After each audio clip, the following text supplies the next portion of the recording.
بسم اللہ الرحمن الرحیم۔ سورۃ الحدید کی یہ 20 نمبر کی آیت ہے۔ اس میں اللہ رب العزت جو بیان کر رہے ہیں نا، یہ مضمون آپ کو سورہ آل عمران میں بھی ملے گا، سورہ کہف میں بھی ملے گا، سورہ ابراہیم میں بھی ملے گا، اور بھی جگہ پر یہ اللہ رب العزت بیان کرتے ہیں جو انسانی زندگی کے ازدوار ہیں، جو 5 ازدوار، جو 5 پیریڈس آف ہیومن لائف جسے کہتے ہیں، کہ انسان الگ الگ، جیسے بچپن میں اس کو کچھ اور کی خواہش ہوتی ہے، ٹین ایجر میں کچھ اور کی خواہش ہوتی ہے، اور وہ جب وہ ادھیڑ عمر یعنی 40 سال کی عمر میں پہنچتا ہے تو اس کو کچھ اور کی خواہش ہوتی ہے۔ تو یہ الگ الگ ازدوار جو انسان کی لائف میں آتا ہے، تو اسی کے بارے میں بیان بھی ہو رہی ہے۔ اور اللہ رب العزت اس دنیا کی ظاہری سجاوٹ سے اللہ رب العزت کہتے ہیں کہ اس کی ظاہری سجاوٹ پہ مت جاؤ، میری مغفرت تلاش کرو، اپنے اندر تقویٰ کو ڈھونڈو، اپنے اندر تقویٰ کو پیدا کرو، اور اس کی رضا حاصل کرو، یعنی اللہ کی رضا، اس کی خوشنودی، اس کی مغفرت تلاش کرو۔ جیسے کہ پچھلے آیت میں گزرا بھی، سابقوا الی مغفرۃ من ربکم وجنہ عرضها السماوات والارض، یہ گزرا بھی کہ اس مغفرت کی طرف دوڑو، اس کی دوڑ لگاؤ، اس کی مسابقت کرو۔ تو اللہ رب العزت اس میں بہت گہری مضمون سے بات کر رہے ہیں، اور اس کو اللہ رب العزت قرآن میں کئی جگہ پر بیان کرتے ہیں۔ سورہ ابراہیم، سورہ آل عمران، سورہ کہف، سورہ نور، اور بھی جگہ پر اللہ رب العزت اس مضمون کو بیان کر رہے ہیں۔ تو چلیے سٹارٹ کرتے ہیں۔ اعوذ باللہ من الشیطان الرجیم۔ اعلموا، خوب جان لو، خوب سمجھ لو، اعلموا انما الحیات الدنیا لعب ولہو وزینہ، یہ دنیا کی زندگی لعب، کھیل، لعب ولہو، کھیل اور تماشا، وزینہ، اور زینت، زینت اختیار کرنا، ظاہری زینت یا خود کو دکھاوا والی زینت کی زینت اختیار کرنا۔ اب ہم انسان کیا کرتے ہیں کہ لعب، کھیل میں لگے رہتے ہیں۔ اس کو بچپن سے بھی تسبیح دیا گیا ہے، بہت سارے مفسرین نے اس کو بچپن سے بھی تسبیح دیے ہیں، پھر ٹین ایجر سے تسبیح دیے ہیں۔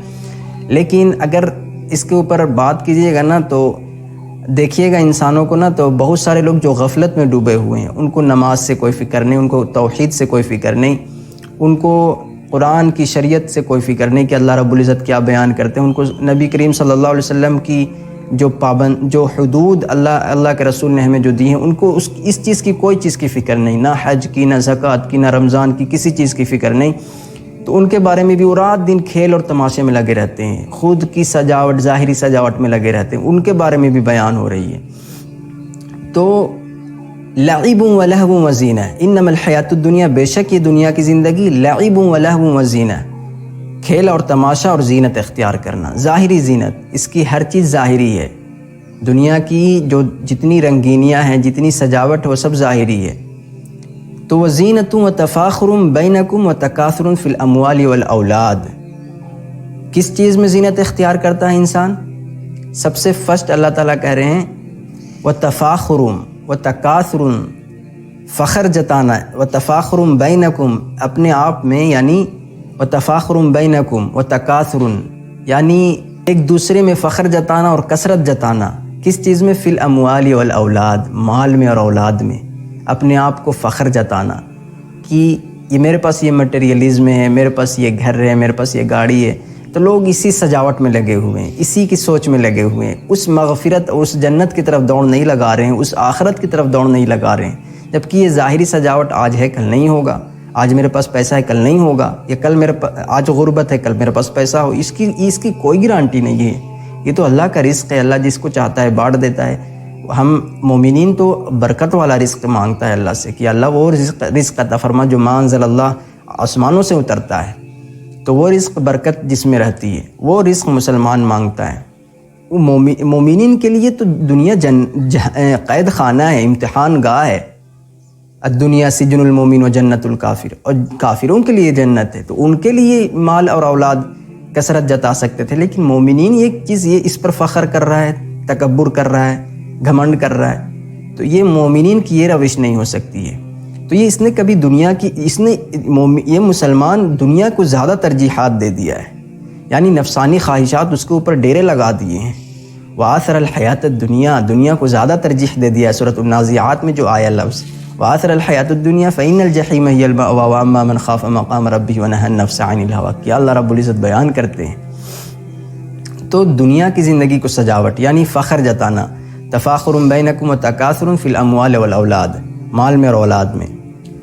اب اس مضمون پر غور کریں، یہ سارے جو پیچھے گزرا نا اس کا سارے کا نچوڑ ہے، سائیکولوجی کو ڈنٹ کرتی ہے کہ جو تمہیں خوش کر رہی ہے مال اور اولاد، جو تم فخر جتا رہے ہو، ہم اس کو بالکل ایک جو کسان کی طرح جو مانند مثال اللہ تعالیٰ کسان کا دے رہے ہیں کہ جو اس کو بارش جب برستی ہے، جب اس کی نا امیدی کے بعد تو وہ خوش ہو جاتا ہے، لیکن جب ہم وہی چیز کو تباہ کر دیتے ہیں، بارش اتنی برسا دیتے ہیں کہ پوری طرح سے تباہ ہو جاتا ہے، تو پھر سے وہ چورا چورا ہو جاتا ہے، خشک ہو جاتا ہے۔ چاہے ہم کچھ بھی کسی طرح بھی، چاہے ہوا یا پھر کچھ اور کر دے، پوری طرح سے پانی برسائے ہی نہ، ہم اس کو، یعنی تمہاری جو نباتات ہے جو کسان کو خوش ہو رہے ہو، تو اسی طرح ایک انسان کی بھی زندگی ہے۔ انسان کی سائیکولوجی کو اللہ تعالیٰ بتا رہے ہیں کہ جو تم اس ظاہری دنیا میں جو اپنے آپ کو لگائے ہوئے ہو، ہم اس کو چاہیں تو بالکل ملیا میٹ کر سکتے ہیں۔ تمہاری اولاد جو تم خوش ہو رہے ہو، ہم چاہے ایکسیڈنٹ کر دیں اس کو، تو بالکل تقدیر ختم، تقدیر جب غالب آ گئی تو سب کچھ ختم ہو جاتا ہے، یہ یاد رکھیں۔ نہ اپنی نیکیوں پر فخر کریں، نہ اپنی کسی مال پر، نہ اولاد پر، کسی اور چیز پر، کسی چیز پر فخر نہ کریں، تقدیر جب غالب آ گئی تو سب کچھ ختم ہو جائے گا، یاد رکھیں۔ تو اللہ تعالیٰ مثال بیان کر رہے ہیں، کسان سے اس کو تشبیہ مثال بیان کر رہے ہیں۔ کمثل غیث، دیکھیں مانند مثال اس غیث کا لفظ جو اس بارش یعنی جو مایوسی کے بعد برستی ہے، اس کو تفسیر ابن کثیر نے اس کو ہائی لائٹ کیا ہے۔ تو مانند مثال اس بارش کی ہے کہ اعجب الکفار، غیث اعجب الکفار، جب کسان کو خوش کر دیتا ہے، عجب جو عربی کا لفظ آتا ہے، اعجب الکفار، کفار کو یہاں کسان سے تصریح دیا گیا ہے، بتایا گیا ہے، اور یہاں پر کسان کے لفظ زیادہ تر مفسرین نے بتایا ہے۔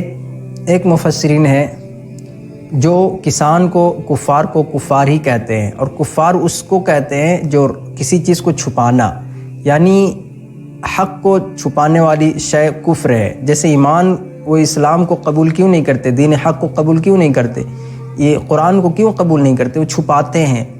تو کفار کے میننگ ہی آتے ہیں کفر کے، کہ کسی چیز کو چھپانا۔ تو اور ایک میننگ یہاں پر جو میننگ بتایا گیا وہ کسان کو بتایا گیا ہے، کہ یہاں پر جو کفار کا لفظ کسان ہے، یعنی وہ نباتات جو خوش ہوتا ہے دیکھ کر۔ تو کفار نباتہ، وہ اپنے نباتات کو جو دیکھ کر خشک ہوتا ہے، ثم یہیج، پھر ہم خشک کر دیتے ہیں، ثم یہیج فتراہ، پھر تو آپ دیکھتے ہو، تم دیکھتے ہو، فتراہ مصفرا، وہ زرد ہو جاتا ہے، ثم یکون حطاما، پھر وہ چورا چورا ہو جاتا ہے۔ وفی الآخرۃ عذاب شدید ومغفرۃ من اللہ ورضوان، اللہ تعالیٰ کہتے ہیں کہ دنیا کو ترجیحات مت دو، اس آخرت میں اپنے آپ کو ڈرو عذاب شدید سے، اور اس کی رضا یعنی اللہ کی مغفرت اور اس کی رضا اور خوشنودی حاصل کرو۔ جیسے وہاں پہ گزرا کہ سابقوا الی مغفرۃ، پچھلی آیت میں گزرا نا سورۃ الحدید کی، کہ مغفرت اور جنت کی تلاشی بنو۔ اور سورۃ النازعات میں تو اللہ تعالیٰ کہتے ہیں کہ وآثر الحیات الدنیا، جس نے دنیا کو ترجیحات میں رکھا نا، آگے پرائیورٹی رکھا، تو فإن الجحیم ہی المأویٰ، تو پھر اس کا ٹھکانہ جہنم ہے، یاد رکھیں۔ تو اس آخرت میں اپنے آپ کو اس عذاب شدید سے بچاؤ، یعنی حکمرانی پوری طرح سے اللہ کے رسول کی اطاعت گزار بنو، کلی اطاعت گزار بنو۔ تو اللہ تعالیٰ کہتے ہیں کہ دنیا کو ترجیحات مت دو، فی الآخرۃ عذاب شدید، اس عذاب شدید سے ڈرو، اور ومغفرۃ من اللہ ورضوان، اور اس کی مغفرت اور اس کی رضا اور اس کی خوشنودی حاصل کرو۔ وما الحیات الدنیا الا متاع الغرور، اور یہ دنیا کی زندگی سوائے دھوکے کا اور کچھ نہیں ہے۔ دیکھیں بنانے والے خالق نے اس کو کہا کہ یہ دھوکہ ہے، تو پھر کیوں اس کے پیچھے لگے ہوئے ہیں؟ اپنے آپ کو صرف ضرورت کے حد تک اپنے آپ کو کھپائیں، زیادہ زندگی زیادہ سے زیادہ اپنے آپ کو آخرت کے لیے ڈھالیں۔ ہر چیز نیت میں آخرت رہنا چاہیے، اللہ کی رضا رہنا چاہیے، اس کی خوشنودی، ہر چیز میں اپنے آپ کو سنت کی اتباع پیروی کرنے والے بنیں۔ اور جو سنت کی پیروی کرتا ہے، من یطیع الرسول فقد اطاع اللہ، جس نے اللہ کے رسول کی اطاعت کی اس نے گویا اللہ کی اطاعت کی۔ تو اپنے آپ کو ڈھالیں، اپنے آپ کو بنائیں اس آخرت کے لیے، اس مغفرت کے لیے۔ تو یہ دیکھیں 5 مراحل گزرا کہ نہیں گزرا؟ ایک تو لعب و لہو، یعنی کھیل اور تماشا اور زینت، دکھاوا، و تفاخر بینکم و تکاثر، یعنی فخر اور کثرت جتانا، اور پھر اس کے بعد پھر موت۔ تو یعنی ایک بچپن کی زندگی، ایک پھر جوانی ٹین ایجر کی زندگی، پھر جوانی کی زندگی جسے ادھیڑ عمر کہتے ہیں، پھر ایک بڑھاپے کی زندگی، پھر اس کے بعد موت. یہ الگ الگ مراحل جو انسان کے ساتھ گزرتے ہیں. وہ آیت اسی کے پوری دنیاوی زندگی کے جو انسان سائیکولوجیکل جتنا اپنے آپ کو لگا رہا ہے نا، وہ پوری طرح سے اس کو ڈنڈ کر کے اللہ تعالیٰ بیان کر رہے ہیں، پوری طرح سے اس کو واضح کر کے بیان کر رہے ہیں، والفرقان کی طرح دنیاوی زندگی کی حقیقت کو. تو یاد رکھیں یہ مزین، اللہ نے تو کئی جگہ پر سورہ آل عمران میں جو زین للناس حب الشہوات من النساء والبنین والقناطیر المقنطرۃ من الذهب والفضة والخیل المسومۃ والانعام والحرث ذلک متاع الحیاۃ الدنیا واللہ عندہ حسن المآب. یہ دنیاوی سجاوٹ ہے نا، اللہ تعالیٰ کہتے ہیں کہ اس کو ہم نے مزین کر دیا. یہ عورت، یہ سونے اور چاندی، یہ تمہاری جو زمین اور جائیداد، جو اس کے پیچھے جو برانڈڈ چیزیں، جو چوپائے، جو اللہ تعالیٰ یہاں پر گھوڑے کا تسبیحات، جو اس ٹائم گھوڑے ہی برانڈڈ رہتے تھے جس ٹائم نبی کریم صلی اللہ علیہ وسلم پر وحی اتری تھی. تو گھوڑے آج ہی اگر اس کو دیکھیے گا تو پوری ہر چیز برانڈڈ چیز کی طرف لوگ بھاگ رہے ہیں، ہم سب بھاگتے ہیں. تو اللہ تعالیٰ کہتے ہیں کہ مزین کر دیا ہم نے یہ ساری چیزوں کو، دنیاوی ساز و سامان کو. تو آخرت کی طرف دوڑ لگاؤ، اس کی مسابقت کرو، اس کی مغفرت کی تلاشی بنو، اس کی جنت کی تلاشی بنو. سابقوا الی مغفرۃ من ربکم وجنۃ عرضها کعرض السماوات والارض. تو اس جنت کی تلاشی بنو.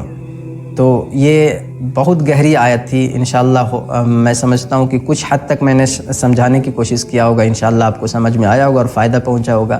اور اگر کچھ بھی فائدہ پہنچا ہے تو مجھے دعائیں دیں اللہ، اور یہ تاکہ میرے لیے جو بنانا ہے نا، جو یہ ویڈیو جو بن رہا ہے، یہ اللہ تعالیٰ میرے لیے جزائے خیر بنا دے، صدقہ جاریہ بنا دے.